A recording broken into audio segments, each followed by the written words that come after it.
Okay, Deputy Director Wu and Director Yu and AIT Officer Patrick and Head of Israel Economic and Trade Mission in Taipei, Avid. And good morning, ladies and gentlemen, and also good afternoon, good evening to anyone joined online remotely. My name is Kenny Huang. Okay, so first of all, I need to apologize because the original arrangement, the speaker, because of some difficulty, he couldn't participate here at this session. So I become a plan B to pick up this section. So I apologize again. So I'm going to introduce some quite common scene cybersecurity situation, supply chain cybersecurity. So when we consider cybersecurity, basically from different perspective, we will always consider from unsystematic risk or versus systematic risk.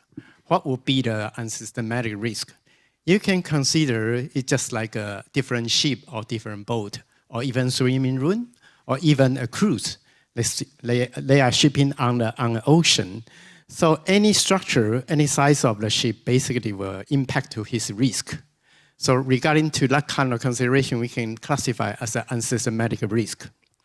So basically the definition for unsystematic risk would be risk that are not shared with the wider market. That means the risk you have only impact to your individual organization or even on impact to your personal only. So how we mitigate that kind of risk, it depends on how much resource we have to mitigate that kind of threat. For example, a basic solution, or we commonly see from basic solution would be the company, the institution probably will allocate the budget. Most likely the budget will be SG&A budget, sales, general, and administration budget. So the resource inflow will be SG&A budget. So what would be the resource outflow? The resource inflow can convert into different kind of resource outflow. The first obvious resource outflow would be change your cyber information security management system. So once you have resource outflow, you have opportunity to convert your management process to fulfill cybersecurity requirement. So basically, a lot of companies, they probably conduct information cybersecurity management procedure or management system to accommodate the fulfill cybersecurity regulation or fulfill company policy as well. So the other resource outflow we can commonly see will be you probably purchase some of technical tool or purchase some of equipment, hardware, software equipment, or purchase some sort of software service that become a technical tool. The third component we widely see will be capacity building. You probably develop capacity program to your employee, to your stakeholder, to your board member. And so you basically have some common understanding regarding to the cybersecurity. That's belong to capacity building.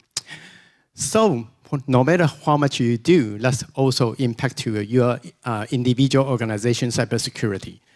Nothing else, just only change inside within your personal organization.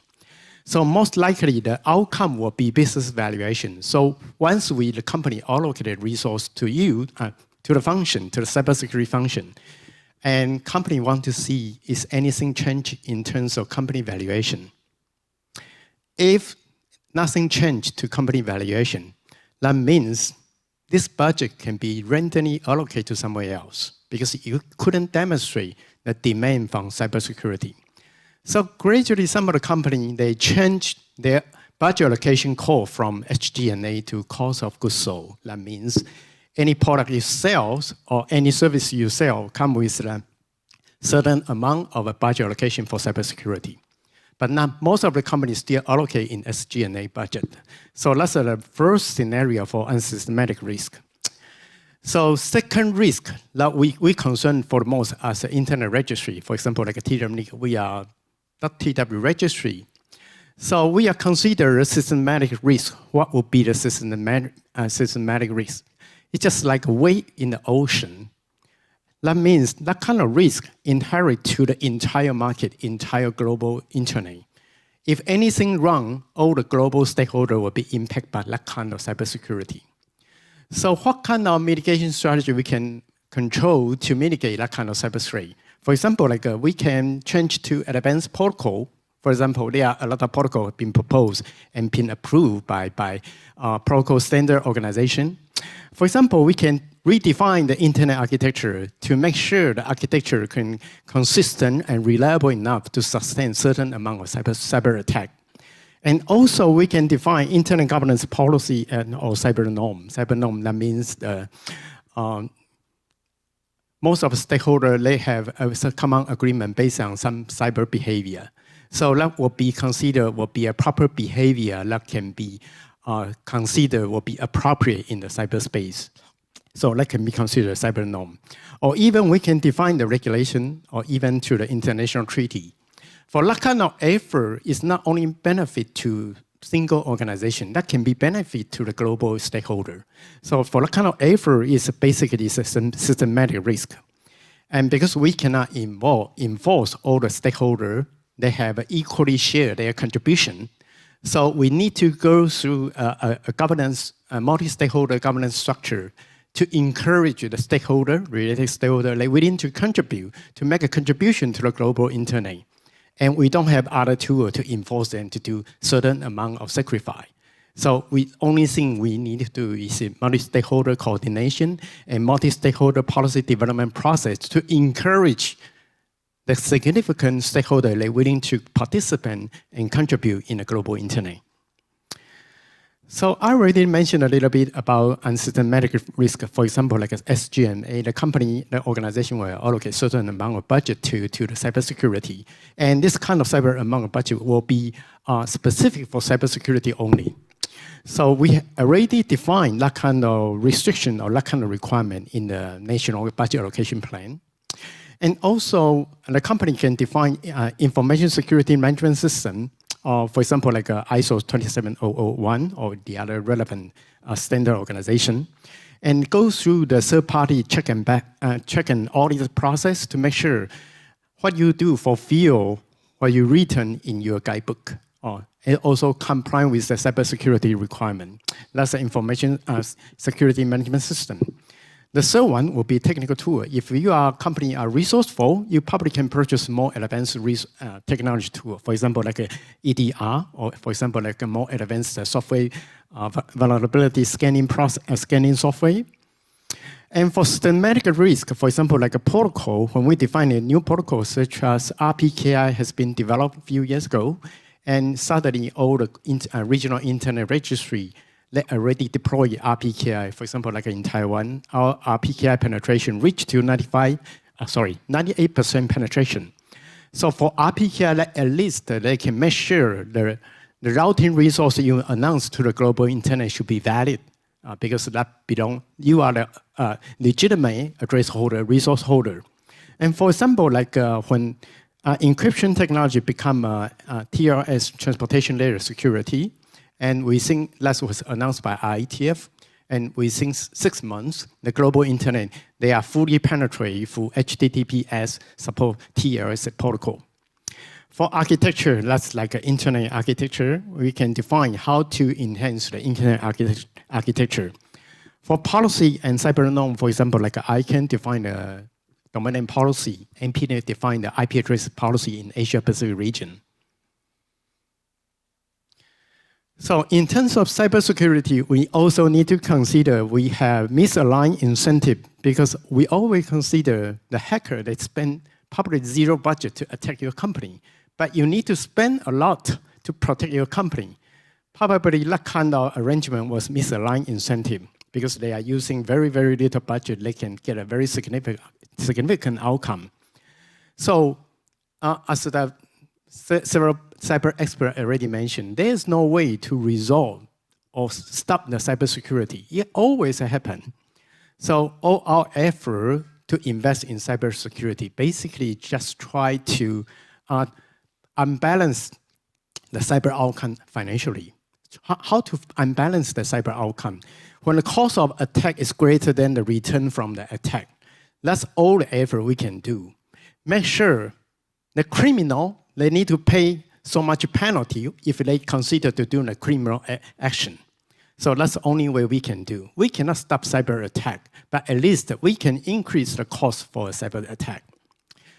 Taking one very simple example, for example, if you consider your password was combination by, for example, like here in this case, if your password was considered in A byte length, the A byte length, your password, and that based on today's computing power, it can be break into 5 seconds if your password length is 8 bytes.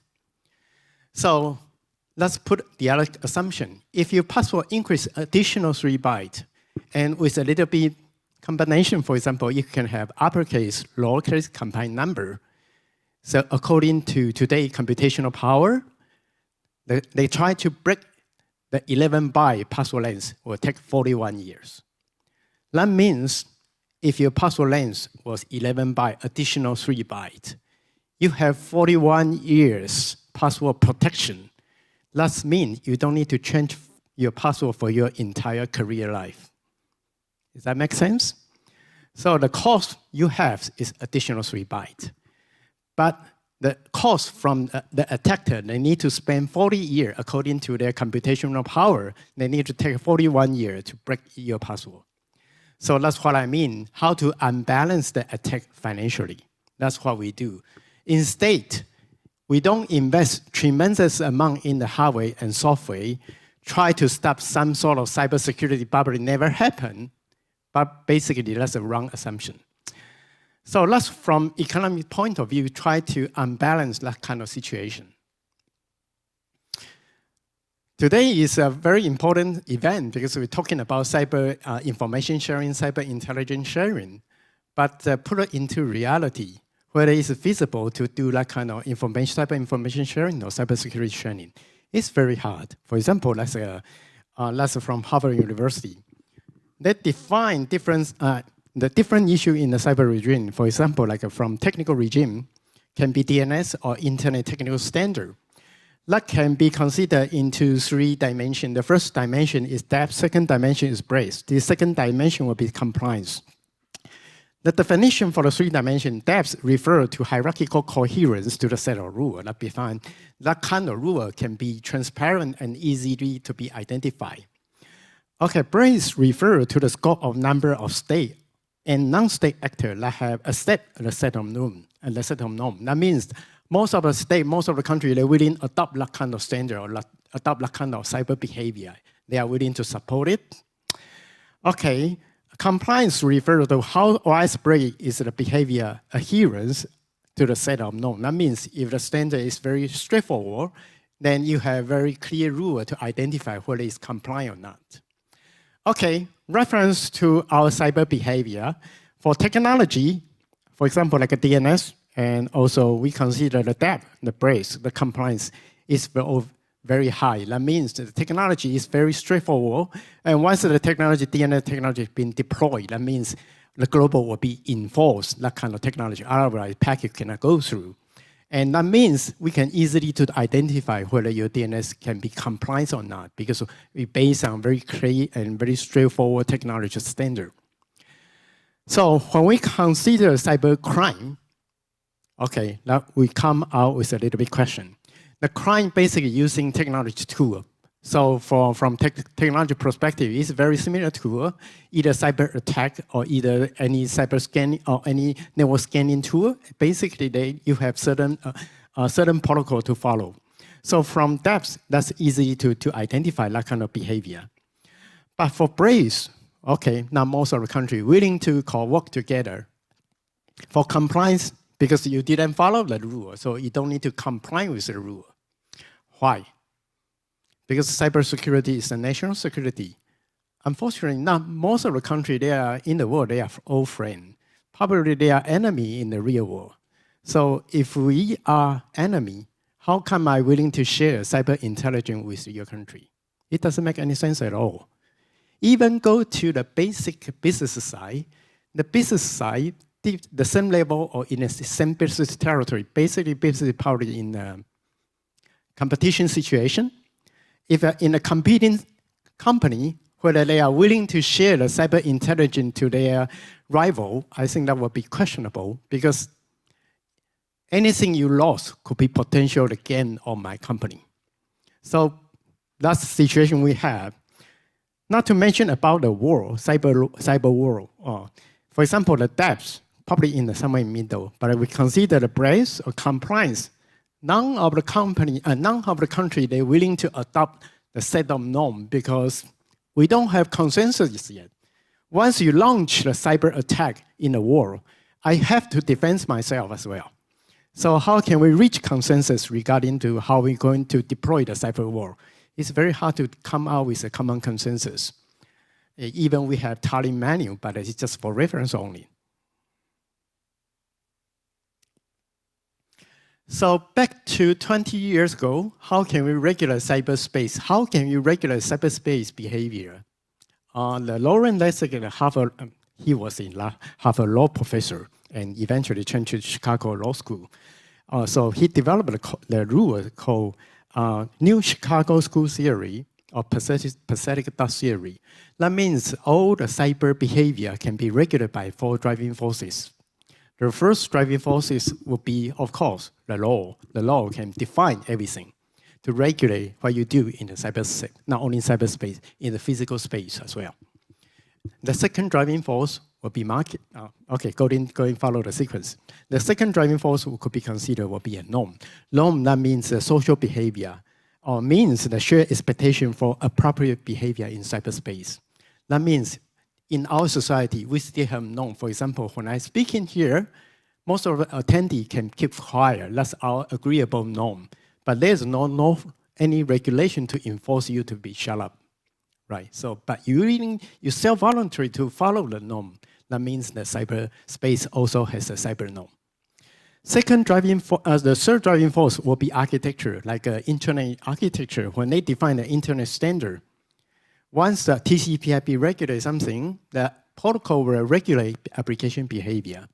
So the architecture can also regulate the cyberspace, or even more dominate rather than law, because the architecture was defined 60 years ago and still dominate the global cyberspace behavior. And we only have very little law, especially for international law, to apply in the cyberspace. And the last one will be the social norm. Last one will be the market. The market, of course, if there's anything, any lucrative area, the business investor definitely will penetrate to that area as well.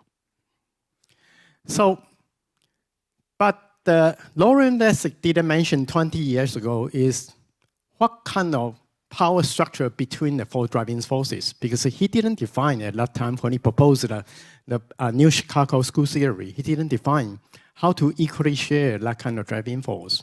But eventually, after 20-year evolution, we eventually find out, and basically can be classified into 2 groups, the large 2 groups. The second group, you can see that from the screen. Second group will be the law. Law still dominating the behavior both in physical world and cyber world. The other group, very luckily, we have social norms still regulate the other group. Why is social norm regulate everything? Why is not market? Of course, market still regulate, still create a lot of trouble, but the market cannot solve the problem by itself. So the market driving force basically is just a troublemaker. It didn't create a solution, just create a trouble in the cyberspace.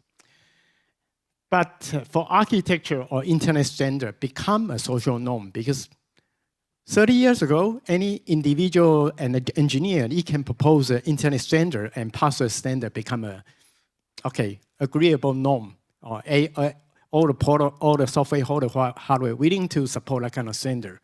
But right now, if you want to pass an international standard, you need to go through a so-called policy development process.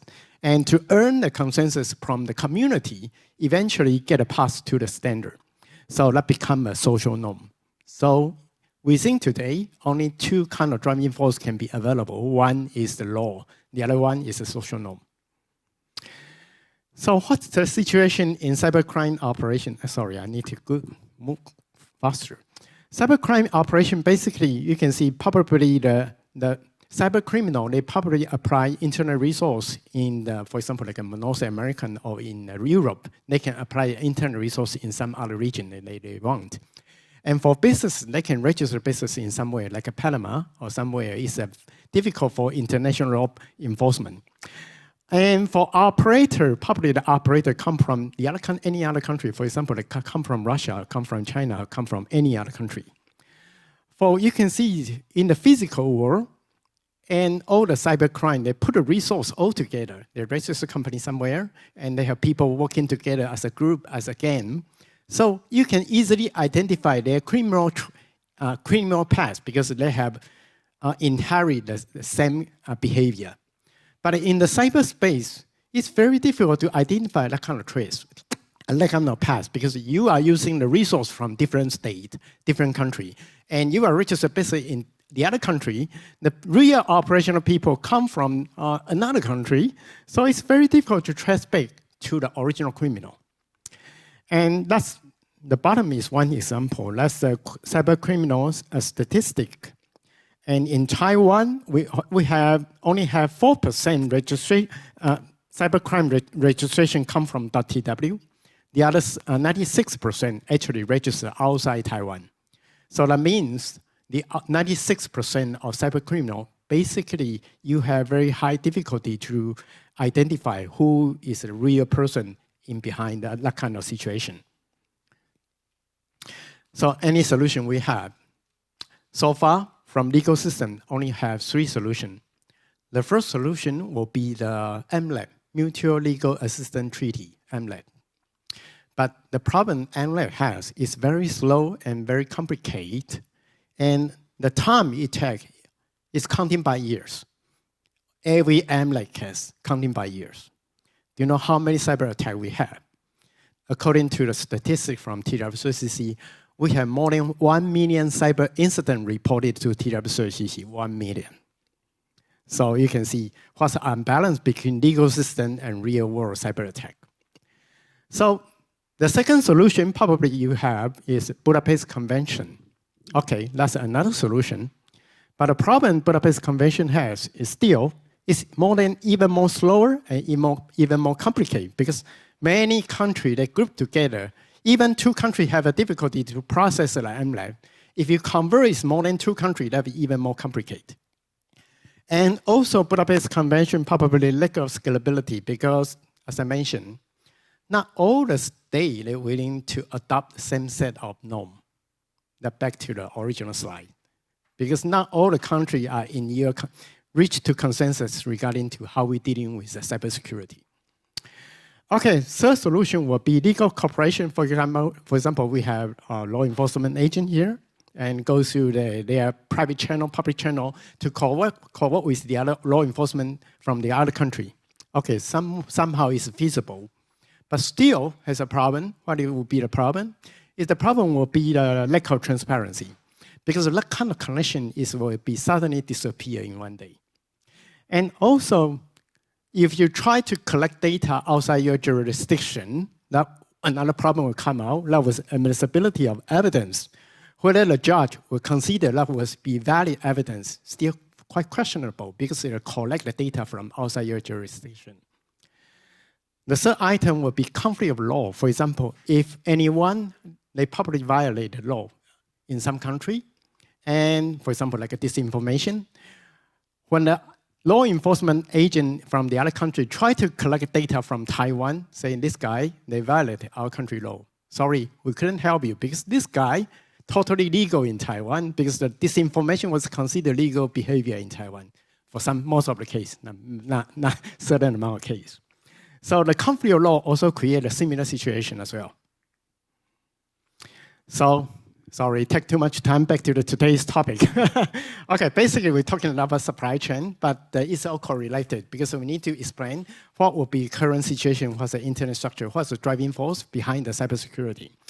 So basically supply chain, it just apply the same principle. The hacker just attack to some sort of system. Unfortunately, the system, what is supply is not mean the set of several entity, organization, or individual directly involved in the upstream and downstream flow of product, service, finance, or information from source to customer. That's the supply. And what's a supply chain attack? Supply chain attack is a cyber attack that seeks for the damage an organization by targeting less secure element in the entire supply network. So if you have supply chain, you have upstream provider, downstream provider. If any of the entity, they have less secure element inside the organization, that will be a target for hacker to attack into the most secure element, then going through the supply chain to do the upstream attack or downstream attack. Okay. That's some very basic cyber key chain. For example, how the cyber attacker try to get their cyber target. Initially, they're probably going through reconnaissance, they collect the data to see what will be the target vulnerable system that can be identified. And then once the target has been identified, they can try to weaponize the resource they need. For example, this system has certain amount of vulnerability, so I can create some sort of weapon to attack him based on your software system, your operating system, based on your vulnerability. Then I try to figure out how to deliver the weapon to your target site. The delivery can be by, for example, I can strategize by email, or strategize by phishing website, or strategize by different kind of delivery method to deliver the weapon to the target system. Then go to exploitation. That means you probably download the software into your system. If unfortunately you click it, for example, you get a message from your spam email say, congratulations, you win the lottery. Once you click it, that means installation will immediately reactivate. Once the system activates, then go to the last one, will be command and control. At this stage, your system is not your system. Your system is just a zombie controlled by someone else, controlled by a command and control server remotely. So your system is no longer your system. So eventually, that probably take a little bit longer time, become an action on objective. Because once they penetrate into your system, still, we are not clear what you intend to do. But most of cyber attack, they try to stay as long as he needs. So that requires a certain amount of cyber skill. Try to attack system is easier. But try to stay longer is very difficult because you will always have to update some sort of preventive software, some sort of system page. So somehow you can have a mitigation strategy to stop people from doing that. So once they stay long enough, eventually we realize what eventually you want. For example, encryption everything and ask for ransom. So you understand, okay, I'm ransom victim.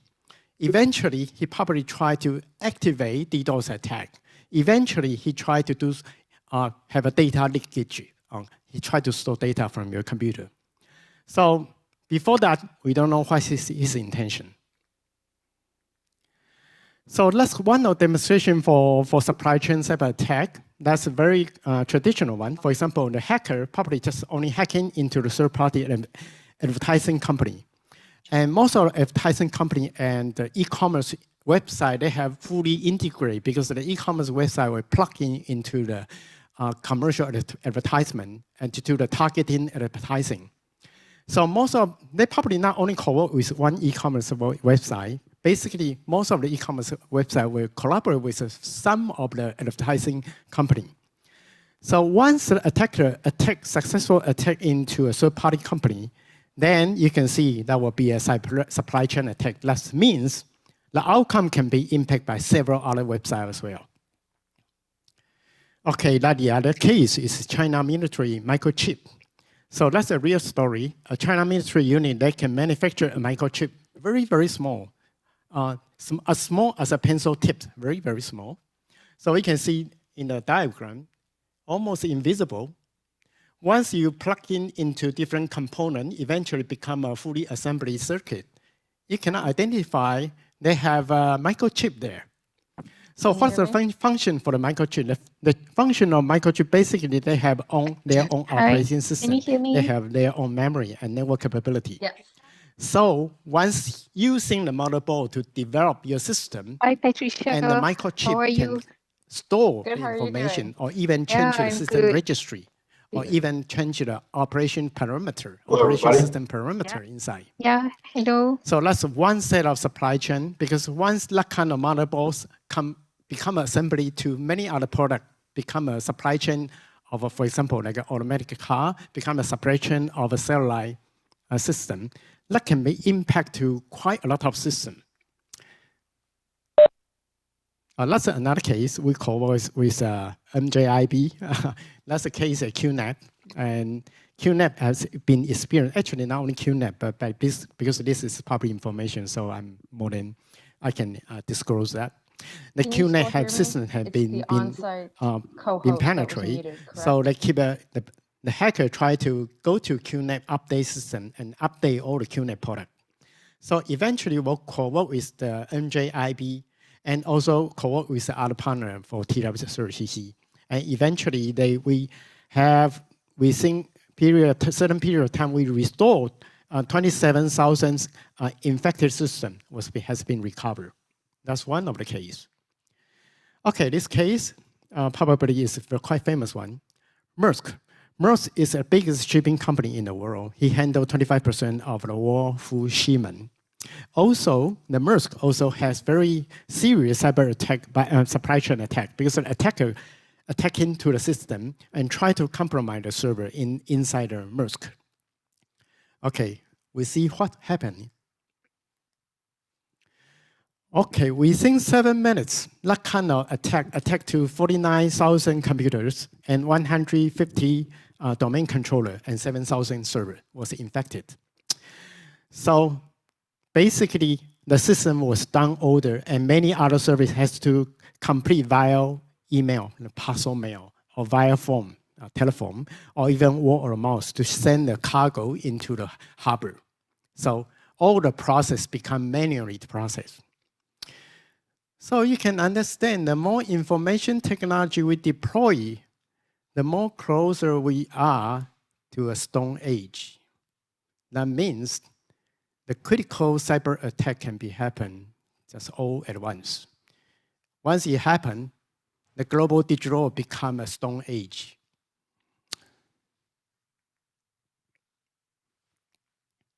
Okay, that's one case. Deputy Director Wu already mentioned that's Colonial Pipeline ransom attack. And due to that attack, the US company, the oil company, they pay for equivalent to USD 5 million. Of course, some of the money has been claimed back, but at that time, they'll pay $5 million and to restore operation. So during the restore operation, all the gas price rose to the historical high, $3 a gallon. It's been over 6 years. The reason for that kind of cyber attack, the company was breached through a leaked password that had access to the VPN gateway. Another case, very famous one, SolarWinds. So the SolarWinds hacker also using the password SolarWinds123 to access the system. So they can consider the SolarWinds is a big supplier to a lot of critical infrastructure provider like a US government, White House, or even a lot of critical infrastructure operator in the world. And eventually they use the password SolarWinds123. So it didn't adopt the principle I just mentioned. You should use a little bit more complicated password. They just use the SolarWinds123. And not only this mistake, another mistake is they put their software into the GitHub. And some people just turn on the GitHub variable, become visible by anyone. So they can realize, okay, their password is a SolarWinds123. Okay, so that's most of the case. Once for example, like a browser or system, when it connects to the internet, that become a plug X malware. Once your system infected by malware, the malware can decode the data and create a service and registry, and also collect the computer information from your system, and try to collect a URL passing data when you're browsing anything in the internet. They were passing all the data, and also send and receive to the remote C2 server. All the data you have, they send into the remote C2 server. Okay, just break down into supply chain based on the, as I mentioned, ATT-CT matrix.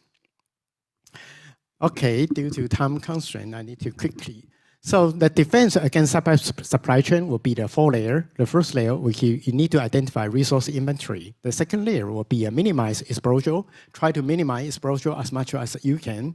The third layer will be active protection. That means you probably have software to do the preventive active protection. And also you have the fourth layer, probably you have exercise right now, is periodical app monitoring to monitor whether you have any vulnerability or any outage or any abnormal traffic behavior. Okay, many of the cyber attack basically will target the less secure element. What will be most secure, less secure element?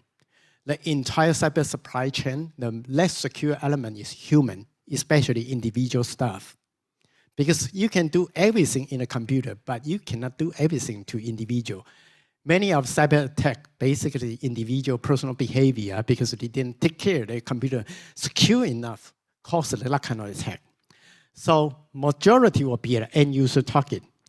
According to Financial Times calculation, if you have individual taking care of your cyber hygiene, you can resolve 90% of the cyber attack because you stop the cyber attack at the first point.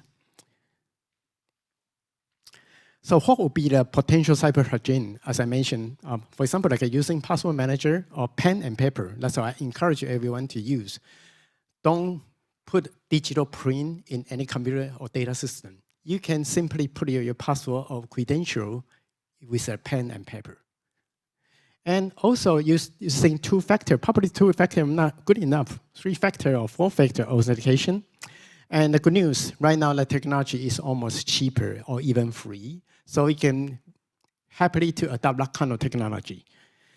And do not open email link. Also, that's a cyber hygiene. I assume you are all experts, so not going to the detail. But the point is, most less element in the entire cyber supply was individual, not a computing system.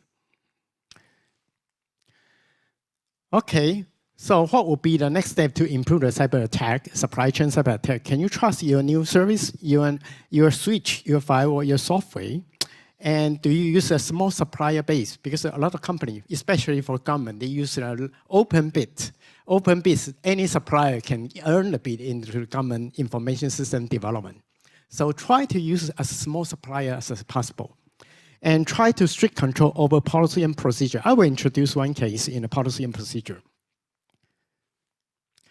Okay, for intermediate action, they identify what web assets are most vulnerable in your organization. That can be go through automation, but like a scanning software, and identify what web asset has an implicit chain of trust with third party, especially with a third party, and also inventory for third party software. Action in next 6 months, you can expand to zero trust across to your entire organization. And monitor, especially verify third-party security posture. Okay, one of the case, I will introduce some case we've been exercised here. For example, like a systematic risk mitigation. We have been collaborating with some stakeholder, for example, like an internet service provider to deploy TWNIC RPZ. And once we receive in the court order, left-hand side will be the court order from the court, or receive an injunction from the government, or receive the sanction from the government. So we can exercise to activate DNS RPZ to stop access from the abusive website somewhere outside Taiwan jurisdiction. That's another one example is, for example, we are the sole IP address allocator in Taiwan National Internet Registry. So we allocate IP address to the entire ISP, Internet Service Provider, and Internet Service Provider reallocate IP address to different kind of service provider. For example, like a VPN provider, cloud service provider, hosting provider. How can we improve that kind of cyber security based on a systematic risk? Okay. Instead, we establish the cyber norm. TIG stands for Technical Internet Governance. TIG norm, that means we enforce the information disclosure. All the address holders should be registered in WHOIS database if the allocation size is greater than /30. Information disclosure, we enforce then had to establish, to register abuse content. And we were running the abuse content validation every 6 months. That means every 6 months, we will send the abuse content to our member. If you cannot respond in real person, and your right will be prohibited. Okay, second will be contractual compliance. That means we will inform address holder responsibility to conduct cybersecurity clearance. And also, we need to ask them to deploy required measures against cyber threat, and also ask them to have transparency and accountability mechanism within that kind of the whole entire process, the entire supply chain process. And lastly, will be norm enforcement. If we cannot enforce a norm, it becomes a lip service. So we need to make sure all the norm will be enforceable.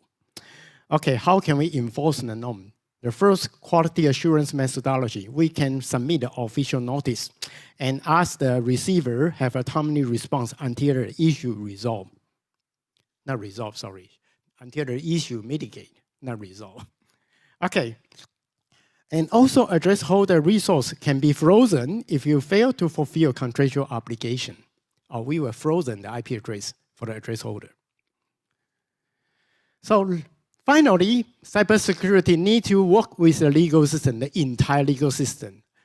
As several people, experts already mentioned, cybersecurity never work alone, not only in the technical community, but also need to work with the legal community as well. So how can we work together? For example, probably legal system need to do a legal transformation as well, digital transformation as well, become a streamlined judicial procedure. What is streamlined judicial procedure? That means they can establish a judicial blockchain, and the blockchain system can facilitate authorized personnel to collect evidence, review, provide recommendation, and provide approval process. So that means the case starting from investigation to collect the data until a trial procedure for court ruling, until the enforcement, they can issue the ticket and activate RPZ, TWNIC RPZ, fast track mechanism. So all the process could be done in 48 hours, eventually, theoretically. Okay, sorry, take too much time. That will be the end of my quick presentation. I conclude here. Any question? Oh. Hearing now, thank you very much.